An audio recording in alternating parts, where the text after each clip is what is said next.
Righty dokie. Here it is.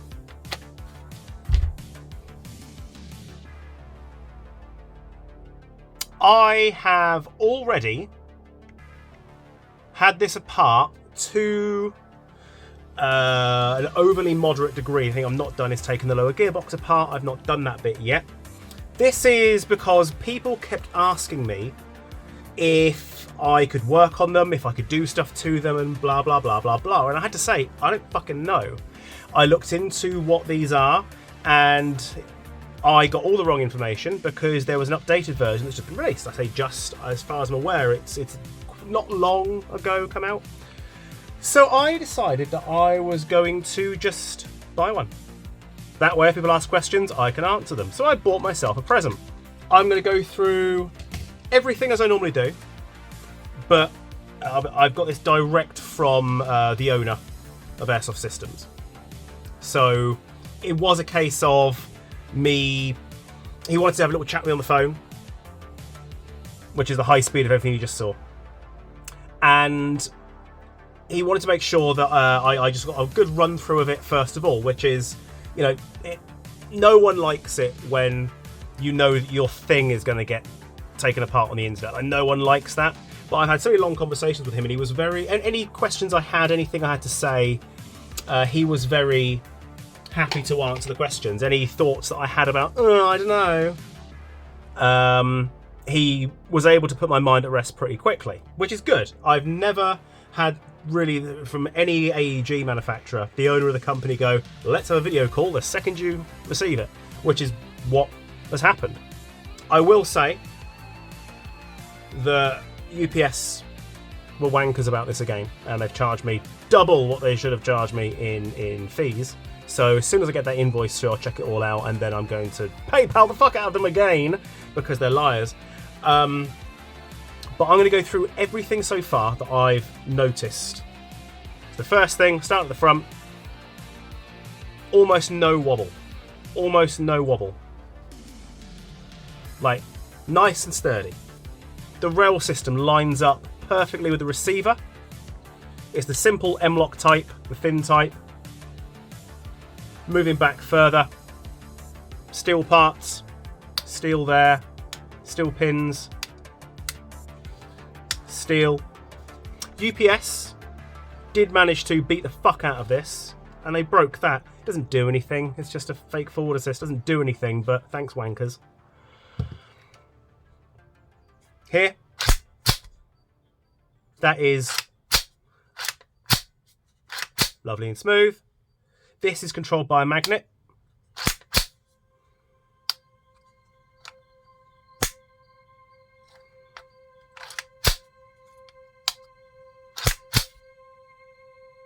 Hop unit. Interesting. I believe that is cast POM. And as you can see, you push it very slightly forward for more hop and very slightly backwards for less hop. That is a good little design. I like that. Doesn't take normal AR nozzles, but it does take normal Airsoft nozzles. I will explain that very shortly. Clunk. Deans are standard. Now, I also had long conversations with the dude, many hours of, very late at night, when I was discussing how I was never a fan at all of the ASCUs because they just didn't fucking work. And, you know, it's them that's designed them or whatever. And obviously there are places that have these ETUs in fucking everything and there's no issues. But I think, like a lot of people, I was burnt in the very fucking early days by the fact that they were all sold through a company that weren't Airsoft Systems, and they didn't work. They sucked to put in. That is now 15 years ago. Long fucking time ago. Loads of CNC'd aluminium parts. Ambi fire selector. You'll notice as well, safe, semi, full, and it has a breaky trigger. Look at that. And that is mechanical. Ambi, and all CNC'd. That is cast. So far, okay. The finish is... it's different to other finishes I've seen on airsoft guns. It seems a lot thicker. Maybe that's down to the rough finish of the metal. I don't know. It's not unpleasant. It's not unpleasant. It's just different to what I've normally seen. But how does it work? Yeah, I mean, he wanted it to be easy to use, and he just walked me through it. It's easy to use. So watch this. This is the original spring that came with it. I don't know what power it is. It's a spring they make themselves to give it a very particular power because they're in Bulgaria. They make it themselves. I don't know. I just took it out straight away because I don't know what power spring it is, and I put an M105 in there. Easy. We have a beep. Safe. Semi. Full. It is a bit noisy. It is a bit scratchy. I'm going to do a reshim, whatever I have to do to try and sort that out. There'll be little things I can do. It's not the noisiest. It's not the screechiest. It's noticeable. It's interesting to have that there because every time I've tried to use it, I've gone from safe and then down to there. Whoops. So, safe does nothing. Semi. Pull and hold. Nothing. Full is also burst. So if you pull it and hold it, that's your full. If you blip it, 3-shot burst. It is programmable. So it's programmable for pre-cocking. It's programmable for putting this to semi-locked. And again, it's not something I've seen before. But this is how it works. Pre-cocking. I put the gun onto semi. I unplug the battery, and then I plug it back in and instantly pull and hold the trigger. Ready? Plug it in, pull and hold. That's it. That is now pre-cocked. If I want to now turn off the pre-cocking, I unplug the battery, I plug it back in. First shot is still pre-cocked, now it's back to normal. Burst fire, if I want to lock it to semi, basically the same thing. Unplug it.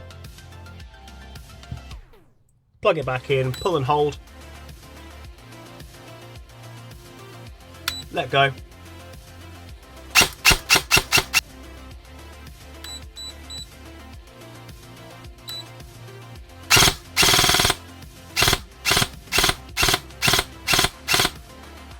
This is something I don't normally experience in Airsoft.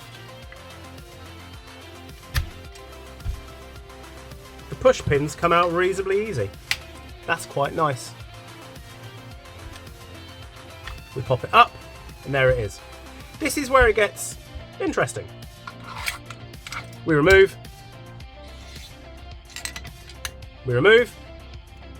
ZCI in a barrel is a 285mm. This is, again, cast POM for the hop unit, and you get to see the offset design of that dial. Inside, I believe, is a Bugatti. Inside is, I believe, a Bugatti fly hop rubber. I've not taken it apart yet, but he's told me, be careful, because the walls on this are very, very thick, so you cannot just have some rotation on here. It doesn't rotate. So that is very, very, very tightly on there. Bum. Now, I sent him some of my sample hop rubbers, the F-bombs, and he said that basically they were unusable in this because this is automatically, with the hop wheel all the way off, it is applying too much hop because my rubbers are different to what this has been designed to run with. This design with this rubber in mind. It's going to be easy to fix that, and I'll prove that later on. But until then, meh. So a little bit of hop on again, just a little tiny bit. Now this is interesting.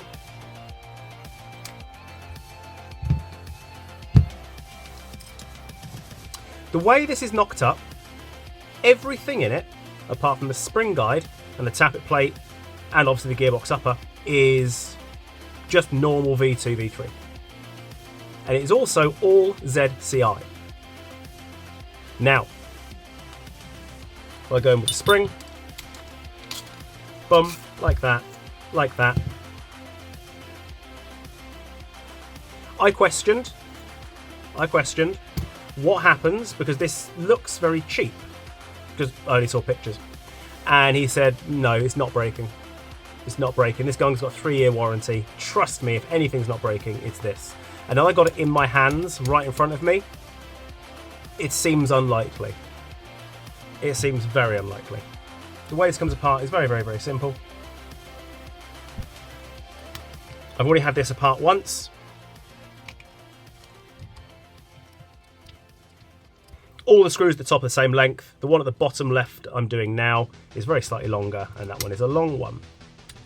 There it is. See how that popped out? That is because I took it apart the wrong way. You take it apart facing that way. Boom.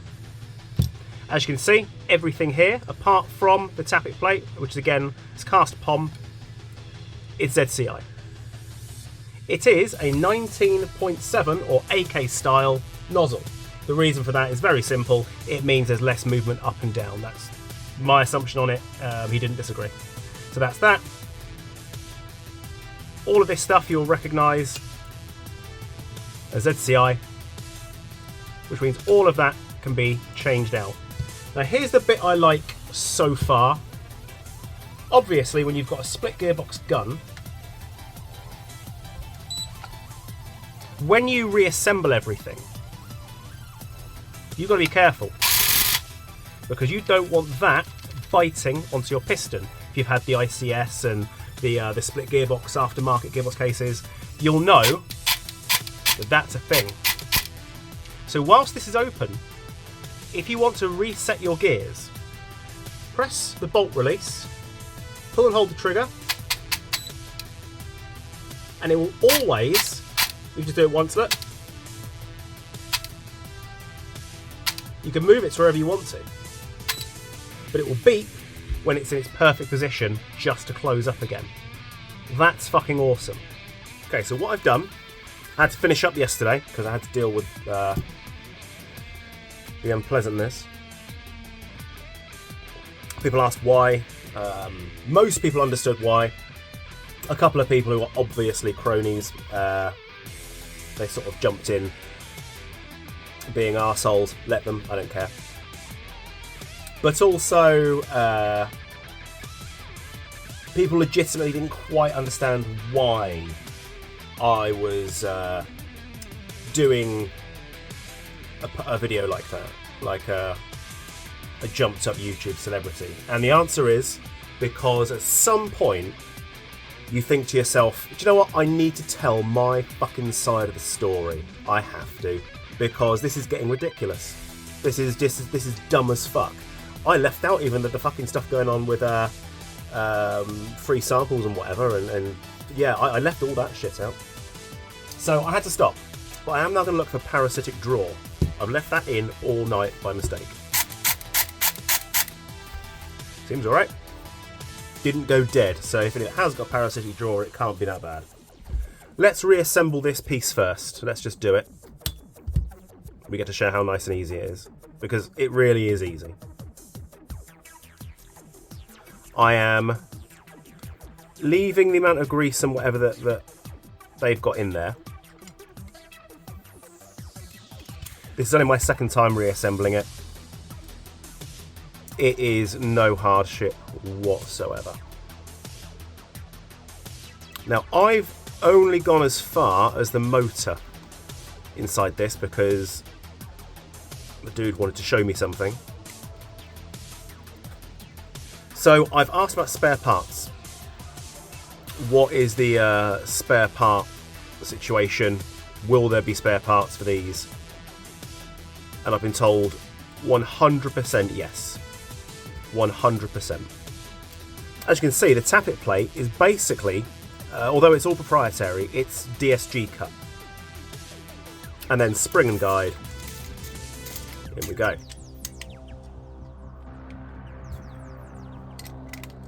As you can see as well, because I mentioned why is it a 2-prong, not a 4-prong, if you're making it all proprietary and whatever. And I was told, now have a really good look at it. You jump in the gun, which is what I did. I jumped the gun. There's wings on it. That means that can't possibly go up and down enough to cause everything to lock up. So there we are. So let's get you in there. Like that. Hold the button. That is a very cool little feature. I'm going to knock this out again. I'm also going to knock out the front one. If you don't remove the back pin, you can slide this entire unit out. I've just discovered that by not pulling the rear pin out all the way. And that also can't come away.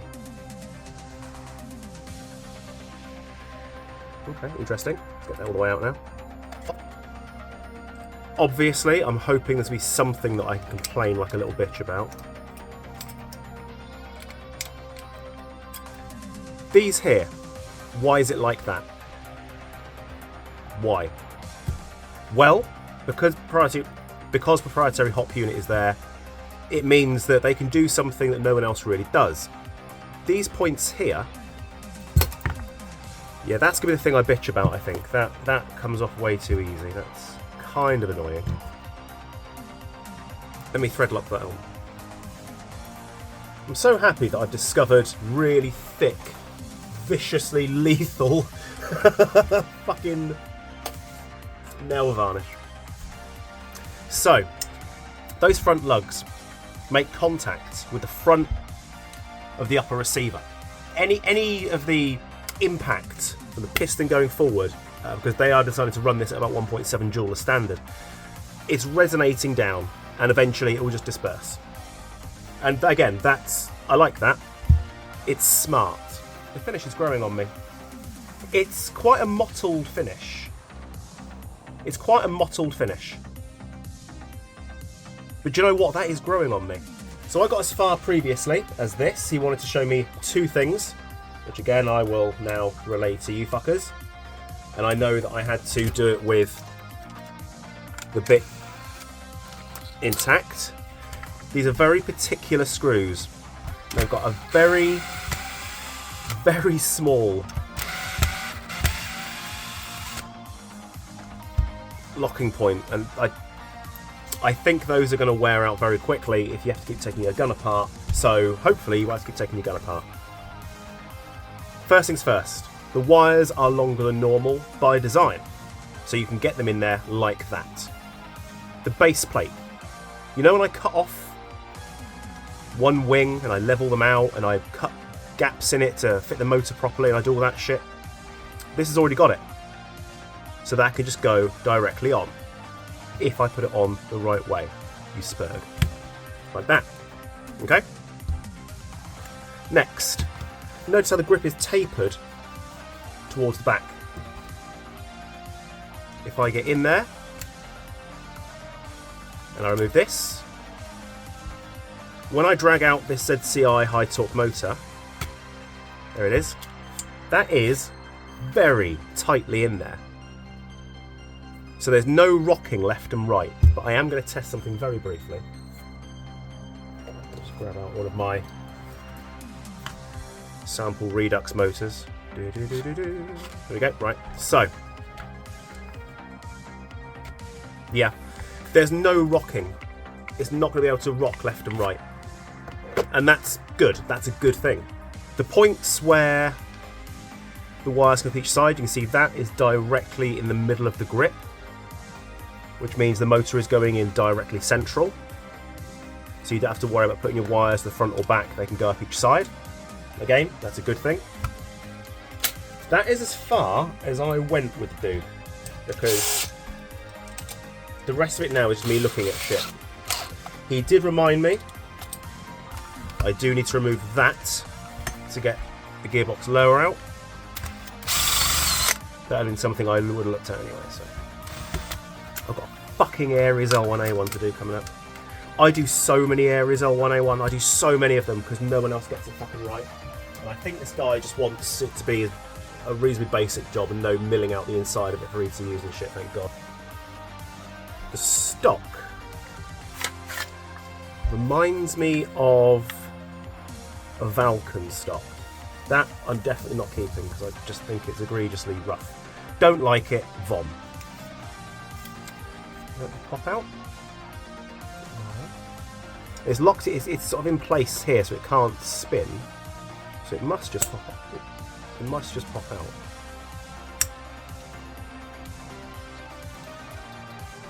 It's plastic because I can pull it like that. There we go. It looks like 3D print. It doesn't do anything. It doesn't matter. It looks like 3D print. I'm not really... I don't know why it's there. I don't know why it's there. That'll be something I asked for the part 2 video. I don't know why that's there. I mean, without it, you can quick change the spring straight on the tube.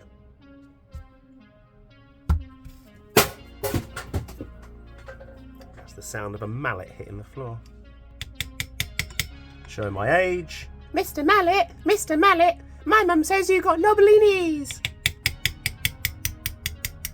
I think that's the wrong way. No, didn't matter which way I did it, that's good. Very pretty scene seed. There's your pin. You've got a spring, micro switch, or I forget the designation of it, somebody remind me. That one is for mag hold open and empty. That one is for release. Oh good, it's that wanker again with his fucking noisy kids. Mag release needs to come out. You pop that pin.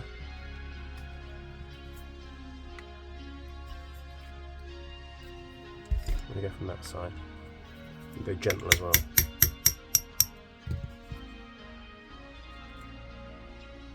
It's not knurled, but it's a little tiny bit of blue thread lock on it. I would have knurled it.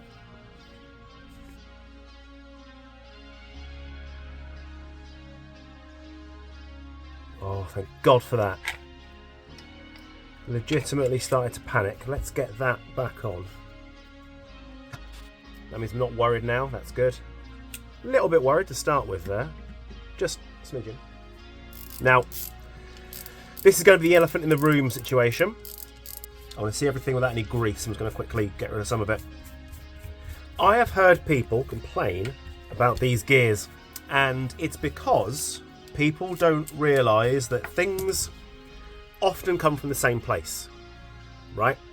People have said, right, ZCI gears are fucking brilliant, but these gears by so-and-so company are fucking shit. And these gears are the better version that look the same as these that come from this company. All the same company. All of it. These are the exact same gears that I use in a lot of my builds. Because for UK power, and this is all I'm going to state on, for UK power, even up to DMR levels 1.88 joule, these gears are faultless. Faultless. And I can prove it. Fucking cunt hole.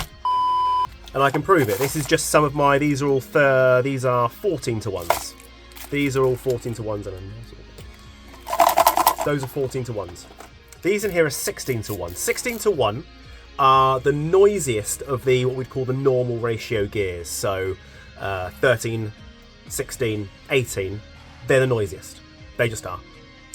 Then you've got, of the wider variation of the normal gears, 12, 13, 14, 16, 18.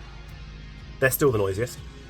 When you go up to like 24 to 1s, 32 to 1s, they get a little bit noisier, but only because the cycle time is taking longer. That's your safety. Yeah. There, blocking the trigger. This is your clicker. That's what's making it click. As long as that's greased, that shouldn't wear down. Quite a simple design, which means, this is me having a little moment to guess. If I now pop that out, let's get the spring out as well for when I lose it. If you don't want the click, it looks like that can be removed. fire selector. This one here. So press that for full auto. Just one switch. Press it for full auto. Let me take out the ambi-link. Do I need to take out the ambi-link? Might not need to take that out. We will see. Okay, I want to check the shimming out of the factory. Okay, that needs more shimming, as you can see. A lot of movement there. Bevel as well, movement.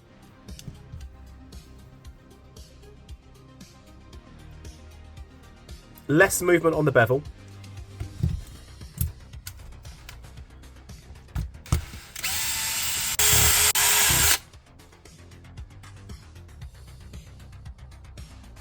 Okay.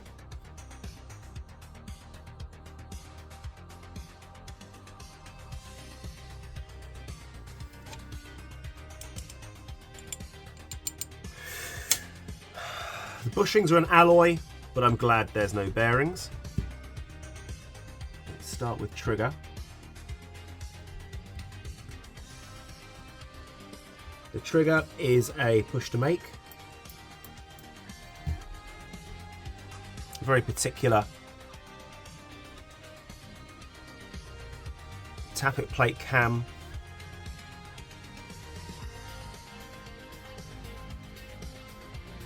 Obviously you can put anything you want on there, but I assume that is particular.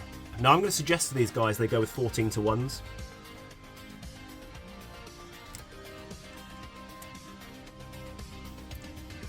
It looks like every single internal piece, apart from the tappet plate cam sector delayer and the hop unit and the fire selector bits, but all the internal, so gears, anti-reversal latch, piston, blah, blah, blah, that is all ZCI.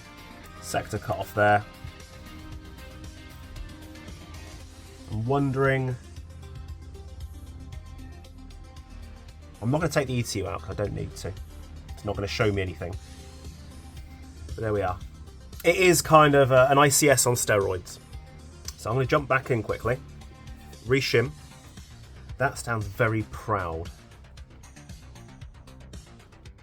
I'm not seeing any shims either. There's a shim on that one. So you've got a shim under here. I'm just going to shim this how I would be shimming it. Starting with the top one, because there is, look underneath this shim, it stands proud, the sector delayer, so that's the first thing I want to see. It looks like there's nothing optical in here, there's no hall sensors.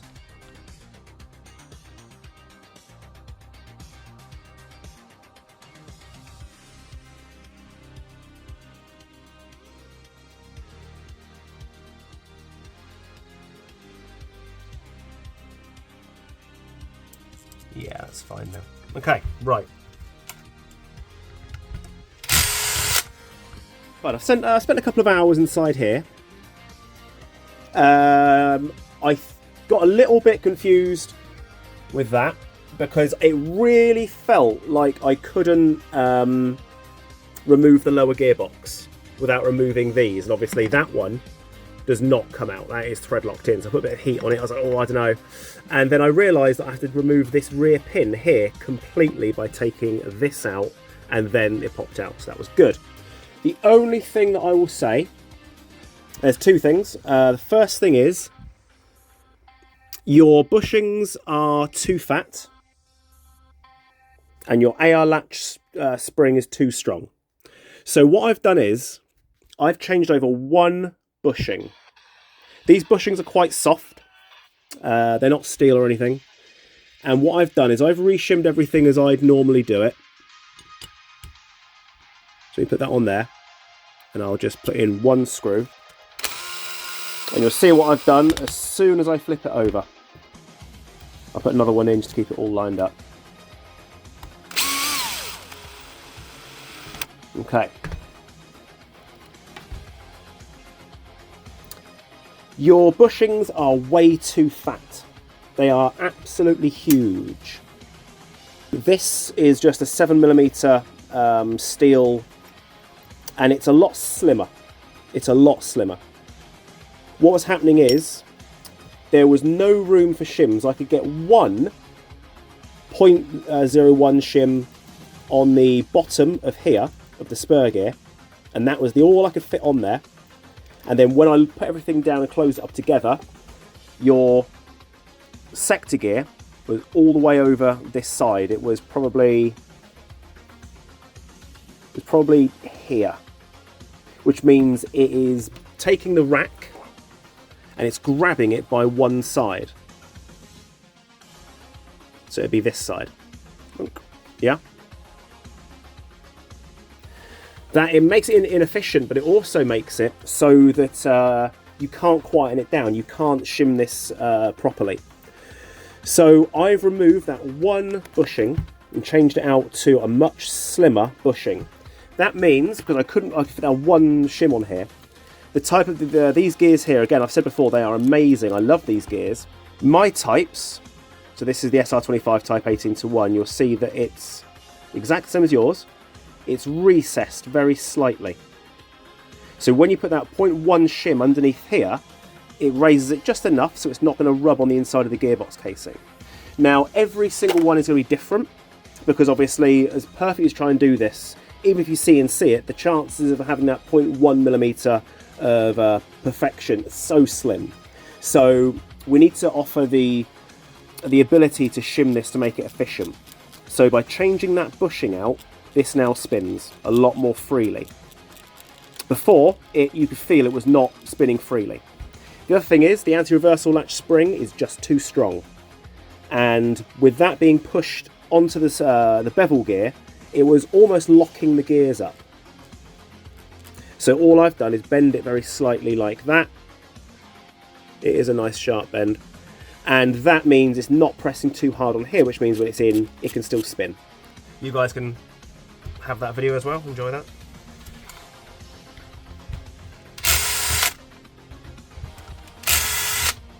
So, I'm happy to reassemble now. And I know this is going to sound so much nicer. Let's do a fast forward.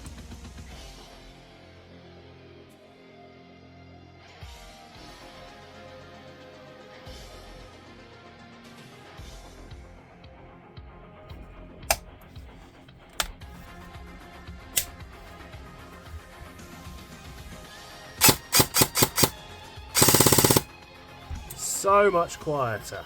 So much quieter. Let me just quickly give that a height adjustment, and I think we're going to be fucking golden. What was it before? 1.14? I can't remember what it was. 1.15. 3 clockings on.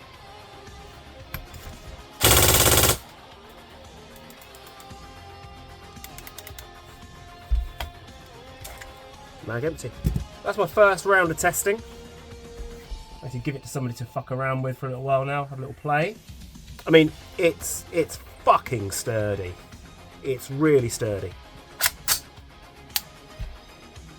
Really sturdy. Not a bad little system. With so many parts in there, we can change out anything we like. Aside from the ETU, the trigger, tappet plate, fire selector, selector plates. But I've been assured that there will definitely be fucking spares available, 100%. So that's good.